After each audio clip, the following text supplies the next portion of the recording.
എൻ്റെ എല്ലാ കൂട്ടുകാരും സുഖമായിട്ടും സന്തോഷമായിട്ടും ഇരിക്കുമെന്ന് വിശ്വസിക്കുന്നു. അപ്പോൾ ഇന്ന് ഞാൻ നിങ്ങൾക്ക് നല്ല രണ്ട് ഫെർട്ടിലൈസറാണ് നിങ്ങൾക്ക് വേണ്ടി ഷെയർ ചെയ്യുന്നത്. ഒരുപാട് പൂക്കൾ റോസാ ചെടികളിലും അതായത് നമ്മുടെ നേഴ്സറിയിൽ നിന്ന് കൊണ്ടുവെക്കുന്ന റോസകളിൽ പൂ ഇടുന്നില്ല എന്ന് ഒരുപാട് പേര് പരാതി പറയുന്നുണ്ട്. അവരൊക്കെ എൻ്റെ വീഡിയോസൊക്കെ ഒന്ന് ഫോളോ ചെയ്ത് നോക്കുക. തീർച്ചയായിട്ടും നിങ്ങൾക്ക് നല്ല റിസൾട്ട് കിട്ടും. ഒരുപാട് പേര് ഫോളോ ചെയ്യുന്നുണ്ട്. അതിൻ്റെ റിസൾട്ടൊക്കെ ഉള്ളത് കിട്ടിയതൊക്കെ എന്നെ വാട്സപ്പിലൊക്കെ വീഡിയോ ആയിട്ടും ഫോട്ടോസൊക്കെ ആയിട്ടും ഇട്ട് കാണിക്കുന്നുണ്ട് കേട്ടോ. നിങ്ങളും തീർച്ചയായിട്ടും കാണാത്തവരൊക്കെ ഉണ്ട് പോയി കണ്ട് അതുപോലെ ചെയ്ത് നോക്കാൻ മറക്കല്ലേ. എനിക്ക് കിട്ടുന്ന റിസൾട്ടാണ് നിങ്ങൾക്ക് ഷെയർ ചെയ്യുന്നത്. ഇന്ന് രണ്ട് നല്ല ഫെർട്ടിലൈസറാണ്. വീഡിയോ സ്കിപ്പ് ചെയ്യാതെ കാണുക. വീട്ടിലേക്ക് പോകുന്നതിന് മുമ്പായിട്ട് ഇതുവരെയും എൻ്റെ ചാനൽ സബ്സ്ക്രൈബ് ചെയ്യാത്ത പുതിയ കൂട്ടുകാരുണ്ടെങ്കിലും പ്ലീസ് ഒന്ന് സബ്സ്ക്രൈബ് ചെയ്ത് സപ്പോർട്ട് ചെയ്ത് ലൈക്ക് തരാനും മറന്നുപോലെ കേട്ടോ. അപ്പോൾ ഇന്നത്തെ ഒരു ഫെർട്ടിലൈസർ ഉണ്ടാക്കാൻ വേണ്ടിയിട്ട് ഞാൻ പുളിച്ച കഞ്ഞിവെള്ളമാണ് എടുത്തേക്കുന്നത്. നല്ലപോലെ പുളിച്ച കഞ്ഞിവെള്ളം ഇടും. കഞ്ഞിവെള്ളത്തിൽ ധാരാളം പൊട്ടാഷ്യം, നൈട്രജനും, ഫോസ്ഫറസും ഒക്കെ ധാരാളം അടങ്ങിയിട്ടുണ്ട്. പിന്നെ കഞ്ഞിവെള്ളം നല്ലൊരു കീടനാശിനിയായിട്ട് നമ്മുടെ ചെടികൾക്ക് നമുക്ക് കൊടുക്കാം. അതിനോട് ഞാൻ 1 ടേബിൾ സ്പൂണ് കടലമാവാണ് എടുത്തേക്കുന്നത്. കടലമാവിനകത്ത് ധാരാളം പൊട്ടാഷ് കണ്ടന്റ് അടങ്ങിയിട്ടുണ്ട്. അതുപോലെ തന്നെ നല്ലൊരു എഫക്റ്റീവാണ് കടലമാവ് ഒന്ന് ഇത് പുളിച്ച കഞ്ഞിവെള്ളം കൊടുത്തു കഴിഞ്ഞാലായിട്ട്. അതിലൂടെ നമുക്ക് വേറൊരു സാധനം കൂടെ ചേർക്കാം. മുട്ടത്തോടാണ്. മുട്ടത്തോട് നല്ല കാൽസ്യം കണ്ടന്റ് ധാരാളം ഉള്ളതാണ്. മുട്ടത്തോട് ചെടികൾ ധാരാളം പൂക്കാനായിട്ടും അതുപോലെ തന്നെ ചെടികളുടെ മുരടിപ്പും പ്രശ്നങ്ങളും ഒക്കെ മാറാനായിട്ടും ഒച്ചിൻ്റെ ശല്യമൊക്കെ മാറാനായിട്ടും വളരെയധികം നല്ലതാണ് മുട്ടത്തോട് കേട്ടോ. മുട്ടത്തോടിൽ ഒരുപാട് ഗുണങ്ങളുണ്ട്. മുട്ടത്തോട് നന്നായിട്ട് ഉണക്കി പൊടിച്ച് വെറുതെ ഇട്ട് കൊടുത്താലും നമ്മുടെ ചെടികളിൽ ധാരാളം പൂക്കൾ ഉണ്ടാവും. അപ്പോൾ ഈ 3 കാര്യങ്ങളോടെ ചേരുമ്പം നല്ല അടിപൊളി ഒരു ഫെർട്ടിലൈസറാണ് നമുക്ക് കിട്ടുന്നത്. ഇനി നമുക്ക് ഇതിനകത്തേക്ക് വെള്ളം ഡൈല്യൂട്ട് ചെയ്യാം. ഏകദേശം ഒരു 4 ലിറ്റർ വെള്ളത്തിലേക്കാണ് ഞാനിത് ഒഴിച്ചു കൊടുക്കുന്നത്. നല്ല തിക്കാണ്. കഞ്ഞിവെള്ളവും പുളിച്ച കഞ്ഞിവെള്ളമായിട്ട് നല്ല തിക്കാണ്. കടലമാവും എല്ലാം കൂടെ ആയപ്പോൾ നല്ല തിക്കായിട്ടാണ് നമുക്ക് കിട്ടിയിരിക്കുന്നത്. അതുകൊണ്ട് നേർപ്പിച്ച് വേണം നമ്മുടെ ചെടികൾക്ക് കൊടുക്കാനായിട്ട്. ഏത് വളം നമ്മൾ ഉണ്ടാക്കിയാലും നല്ലവണ്ണം നേർപ്പിച്ചേ കൊടുക്കാവുള്ളൂ. നല്ല അടിപൊളി ഒരു ഫെർട്ടിലൈസറാണ്. ധാരാളം പൂക്കൾ ഉണ്ടാവാൻ സഹായിക്കുന്നു. ഇത് രാവിലെയാണ് സമയത്താണ് ഒഴിച്ചു കൊടുക്കേണ്ടത്. ഒരിക്കലും വൈകുന്നേരം നമുക്ക് റോസയുടെ ചുവട്ടിലൊന്നും ഇതുപോലെ വളമൊന്നും ഒഴിച്ചു കൊടുക്കരുത്. കാരണം വളം തങ്ങിക്കിടന്ന് ആ ഒരു ചെടി മഞ്ഞ ഇലകളൊക്കെ ആയിട്ട് മാറും. രാവിലെ കൊടുക്കുകയാണെങ്കിൽ സൂര്യപ്രകാശമൊക്കെ അടിച്ച് അതിൻ്റെ എല്ലാ ഭാഗത്തൂടെ ആ ചെടികൾ വലിച്ചെടുത്തിട്ട് നല്ല ഹെൽത്തി ആയിട്ടും വരാനും അതുപോലെ തന്നെ പുതിയ തളിർപ്പുകളും പുതിയ പൂമുട്ടുകളും ഒക്കെ ഉണ്ടാവാനായിട്ട് വളരെയധികം സഹായിക്കുന്ന നല്ലൊരു ഫെർട്ടിലൈസറാണ്. ഈ ഒരു റോസ് നോക്കി നല്ലവണ്ണം നല്ലപോലെ ശിഖരങ്ങളെല്ലാം വന്ന് എല്ലാ ശിഖരങ്ങളിലും നല്ല പൂവുണ്ട്. ഇതിലും കട്ട കുത്തി പൂക്കുന്ന റോസയാണ്. നല്ലവണ്ണം പൂക്കൾ ഉണ്ടാകുന്ന റോസയാണ്. അപ്പോൾ നമ്മുടെ ഓരോ റോസയിലും നല്ലപോലെ പൂക്കൾ വരുന്നുണ്ട്. ഇതൊക്കെ പുതിയ റോസയാണ്. അപ്പോൾ ആദ്യം പൂ വന്ന് പോയിട്ട് പിന്നെ രണ്ടാമത് വരുന്ന പൂക്കളാണ്. ബ്രാഞ്ചസൊക്കെ ആയിട്ട് വരുന്നതേ ഉള്ളൂ. എല്ലാം നല്ല വലിയ പൂക്കളൊക്കെയാണ് ഉണ്ടാകുന്നത്. നമ്മളിപ്പോൾ ഉണ്ടാക്കിയ വളം രാവിലെ ഒഴിച്ചു കൊടുക്കാൻ ശ്രമിക്കുക. നല്ല റിസൾട്ടാണ്. തീർച്ചയായിട്ടും എല്ലാവരും ചെയ്തു നോക്കാൻ മറക്കല്ലേ. പിന്നെ നമുക്ക് ഇടയ്ക്ക് ജൈവ കീടനാശിനി സ്പ്രേ ചെയ്ത് കൊടുക്കണം. എക്സോഡസ് ഇടയ്ക്ക് കൊടുക്കുന്നത് നല്ലതാണ്. അതുപോലെ തന്നെ വെളുത്തുള്ളിയും മഞ്ഞൾപ്പൊടിയും ചേർത്ത് 1 ലിറ്റർ വെള്ളത്തിൽ ഡൈല്യൂട്ട് ചെയ്തിട്ട് അരിച്ചെടുത്തിട്ട് സ്പ്രേ ചെയ്ത് കൊടുക്കുന്നത് നല്ലതാണ്. അതുപോലെ തന്നെ വേപ്പെണ്ണ 5 മില്ലി എടുത്ത് 1 ലിറ്റർ വെള്ളത്തിൽ ഡൈല്യൂട്ട് ചെയ്ത് സ്പ്രേ ചെയ്ത് കൊടുക്കുന്നത് നല്ലതാണ്. ഇതൊന്നിച്ചല്ല, 15 ദിവസം കൂടുമ്പോൾ മാറിയും മറിച്ചും ഒക്കെ കൊടുക്കാം. എങ്കിൽ മാത്രമേ നമ്മുടെ റോസാച്ചെടി നല്ല ഹെൽത്തി ആയിട്ടും ആരോഗ്യമായിട്ടും അതുപോലെ തന്നെ വേറെ മുരടിപ്പും പ്രശ്നങ്ങളും ഒന്നുമില്ലാതെ എന്നും നല്ലപോലെ പൂക്കൾ തരത്തുള്ളൂ. അല്ലാതെ ഒരു റോസ വെറുതെ കൊണ്ട് നേഴ്സറിൽ നിന്ന് കൊണ്ട് വാങ്ങിച്ച് വെച്ചാൽ മാത്രം പോരാ. നല്ലപോലെ അതിന് വളവും കൊടുക്കണം. അതിനനുസരിച്ചുള്ള രീതികൾ ചെയ്തു പോവുകയും വേണം. ഇത് രണ്ടാമത് കാണിക്കുന്ന ഫെർട്ടിലൈസർ എന്ന് പറഞ്ഞാൽ അതും നല്ലവണ്ണം കട്ട കുത്തി പൂക്കൾ ഉണ്ടാകാൻ സഹായിക്കുന്ന നല്ലൊരു ഫെർട്ടിലൈസറാണ്. ഇത് രണ്ടും ഞാൻ കാണിച്ചെന്ന് കരുതി നിങ്ങൾ ഇത് രണ്ടും ഒന്നിച്ച് ചെടികളെ ചുവട്ടിൽ ഒഴിച്ചു കൊടുക്കാൻ ശ്രമിക്കരുത്.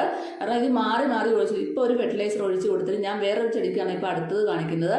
ആദ്യം റോസാ ചെടിക്കാണ് കൊടുത്തത്, ഇപ്പോൾ വേറൊരു ചെടിക്കാണ് കൊടുക്കുന്നത്. അപ്പം എല്ലാ ചെടികൾക്കും മാറി നമ്മളിപ്പോൾ ഏതൊക്കെ ചെടികൾക്കാണ് കൊടുത്തത് നമ്മൾ ഓർത്ത് വെക്കണം. അല്ലാതെ ഒന്നിച്ച് പിന്നെയും പുറകെ കൊണ്ട് ഒഴിച്ചു കൊടുക്കരുത്. വളങ്ങൾ കൊടുക്കുന്നത് വളരെയധികം നല്ലതാണ്. പക്ഷേ ഗ്യാപ്പിട്ട് മാത്രമേ വളങ്ങൾ നമ്മൾ കൊടുക്കാവുള്ളൂ. പിന്നെ രണ്ടാമതായിട്ട് കാണിക്കുന്ന ഫെർട്ടിലൈസർ എന്ന് പറഞ്ഞാൽ വേപ്പിൻ പിണ്ണാക്ക്. എല്ലാവർക്കും അറിയാം വേപ്പിൻ പിണ്ണാക്ക് നല്ലൊരു ഉപകാരപ്രദമായ സാധനമാണ്. നമ്മുടെ ചെടികൾക്ക് ഏറ്റവും വേണ്ടപ്പെട്ടതാണ്. നമ്മുടെ ചെടികളിലെ പോട്ടി മിക്സ് തയ്യാറാകുമ്പോൾ നമ്മൾ വേപ്പിൻ പിണ്ണാക്ക് ഇട്ട് മിക്സ് ചെയ്യും. കാരണം ചെടികളിലെ കേടും കാര്യങ്ങളും ഒക്കെ മാറിക്കിട്ടും. അതുപോലെ തന്നെ ധാരാളം നൈട്രജൻ കണ്ടന്റ് ഒക്കെ അടങ്ങിയിട്ടുണ്ട് വേപ്പിൻ പിണ്ണാക്കിനകത്ത്. അതുപോലെ തന്നെ നമ്മുടെ ചെടികളിലെ മുരടിപ്പൊക്കെ മാറാനായിട്ട് വളരെയധികം സഹായിക്കും. അതുപോലെ തന്നെ കീടശല്യം മാറാൻ വളരെയധികം നല്ലതാണ്. അങ്ങനെ ഒത്തിരി ഗുണങ്ങളുണ്ട് വേപ്പിൻ പിണ്ണാക്കിനകത്ത്. അപ്പോൾ ഇത് നമ്മൾ നേരത്തെ പുളിച്ച കഞ്ഞിവെള്ളം എടുത്തെങ്കിൽ അന്നത്തെ കഞ്ഞിവെള്ളമാണ് എടുക്കുന്നത്. അതിനകത്തേക്ക് നമുക്ക് 1 കൈപിടി വേപ്പിൻ പിണ്ണാക്കാണ് നമ്മൾ ഇട്ട് കൊടുക്കുന്നത് കേട്ടോ. 1 കൈപിടി കറക്റ്റ് മതി. എന്നിട്ട് ഇത് നമുക്ക് നന്നായിട്ടൊന്ന് പുളിപ്പിക്കാനായിട്ട് വെക്കാം. വേപ്പിൻ പിണ്ണാക്കും കഞ്ഞിവെള്ളവും കൂടെ നല്ല അടിപൊളി ഒരു ഫെർട്ടിലൈസറാണ്.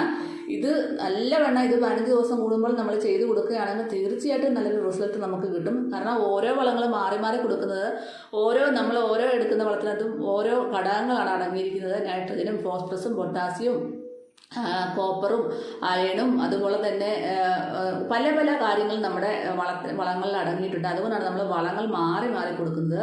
എന്നാൽ മാത്രമേ നമ്മുടെ ചെടിയിൽ ധാരാളം മൈക്രോ ന്യൂട്രിയൻസ് കിട്ടത്തുള്ളൂ. നമുക്ക് ചെടിച്ചെടിയിലാണ് ഇത് കൂടുതലും കൊടുക്കേണ്ടത്. കാരണം ചെടിച്ചെടിയിൽ നമ്മൾ കൊടുക്കുന്ന വളങ്ങളാണ് അതിന് പ്രത്യേകമായിട്ട് വലിച്ചെടുക്കാൻ പറ്റുന്നത്. അല്ലാതെ അതിന് വേറെ ഒന്നും വളം കിട്ടുന്നില്ല. നമ്മൾ ഇട്ട് കൊടുത്താൽ മാത്രമേ നമ്മുടെ ചെടിച്ചെടിയിലുള്ള ചെടികളെല്ലാം പൂക്കൾ ഉണ്ടാകത്തുള്ളൂ. അല്ലാതെ ഒരു രക്ഷയുമില്ല.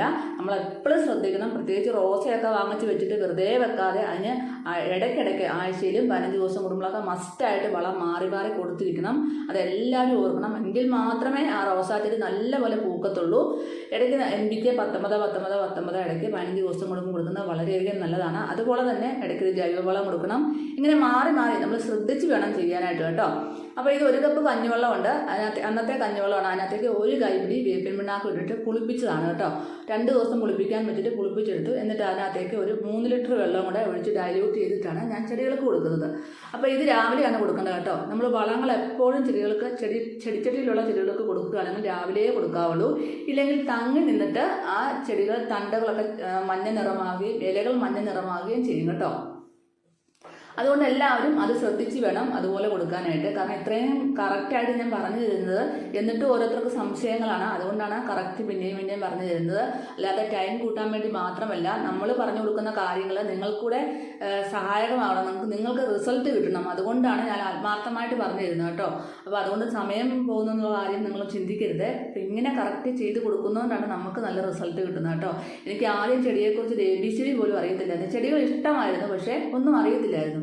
ഇപ്പം പക്ഷേ എനിക്ക് എല്ലാ കാര്യങ്ങളും അറിയാം. എങ്ങനെയാണ് ഓരോ ചെടിക്കും ഓരോ വളങ്ങൾ എങ്ങനെയാണ് കൊടുക്കേണ്ടതെന്നും അതിൻ്റെ ആ വെള്ളം കൊടുക്കുന്ന രീതിയും, അതുപോലെ തന്നെ മണ്ണ് ഡ്രൈ ആയിട്ട് ചില ചെടികൾക്ക് മണ്ണ് ഡ്രൈ ആയിട്ട് വെള്ളം കൊടുക്കാൻ പാടുള്ളൂ. ചില ചെടികൾക്ക് എന്നും വെള്ളം കൊടുക്കണം. റോസാ ചെടികൾക്കാണ് രാവിലെ വെള്ളം ഒഴിച്ചു കൊടുക്കാവുള്ളൂ. രാത്രി വെള്ളം ഒഴിച്ചു കൊടുക്കരുത്. രാത്രി വെള്ളം ഒഴിച്ചു കൊടുത്തു കഴിഞ്ഞാൽ ഇലകളൊക്കെ മഞ്ഞളിച്ച് പോകും. മിക്കവർക്കും അതറിയത്തില്ല. അങ്ങനെ മാറിയൊക്കെയാണ് ചെയ്യേണ്ടത്. അതുപോലെ തന്നെ റോസയുടെ ചുവട് നന്നായിട്ട് ഇളക്കി കൊടുക്കണം. ഒരു പുല്ലും കാടും ഒന്നും അതിൽ നിൽക്കരുത്. ഇടയ്ക്കിടയ്ക്ക് പറിച്ച് കളയണം. ആഴ്ചയിൽ ഒരിക്കലും ശ്രദ്ധിച്ച് ഇതുപോലെ മണ്ണ് നന്നായിട്ട് ഇളക്കി കൊടുക്കണം കേട്ടോ. എന്നാൽ മാത്രമേ നല്ല വേരോട്ടം നമ്മുടെ റോസയ്ക്ക് കിട്ടത്തുള്ളൂ. വേരോട്ടം കിട്ടിയാൽ മാത്രമേ നമ്മുടെ ചെടി നന്നായിട്ട് പൂക്കളും മുട്ടുകളും ഒക്കെ വരത്തുള്ളൂ. പുതിയ തളിർപ്പുകൾ ഉണ്ടാകത്തുള്ളൂ. അപ്പം നല്ലപോലെ മണ്ണ് ഉറയ്ക്കാതിരിക്കാനായിട്ട് നമുക്ക് ഹ്യൂമിക് ആസിഡ് 15 ദിവസം കൂടുമ്പോൾ ഒരിക്കൽ കൊടുക്കാം. ഹ്യൂമിക് ആസിഡ് ഒഴിച്ച് കൊടുത്താൽ നല്ലവണ്ണം മണ്ണ് ഇളക്കമുള്ള മണ്ണായിട്ട് കിട്ടും. അപ്പോൾ ഹ്യൂമിക് ആസിഡ് എവിടെ കിട്ടുമെന്നൊക്കെ ഓർത്ത് ചോദിച്ചിട്ടുണ്ട്. ഞാൻ ഓൺലൈനിൽ നിന്നാണ് വാങ്ങിച്ചത്. നിങ്ങൾക്ക് ഉണ്ടെങ്കിൽ അത് കയറി വാങ്ങിക്കാം. വളക്കടകളിലൊക്കെ കിട്ടുന്നതാണ്. നിങ്ങൾ ശ്രമിച്ച് നോക്കുക കേട്ടോ. അപ്പോൾ എല്ലാവരും ഇതെല്ലാം ചെയ്ത് നോക്കാൻ മറക്കല്ലേ.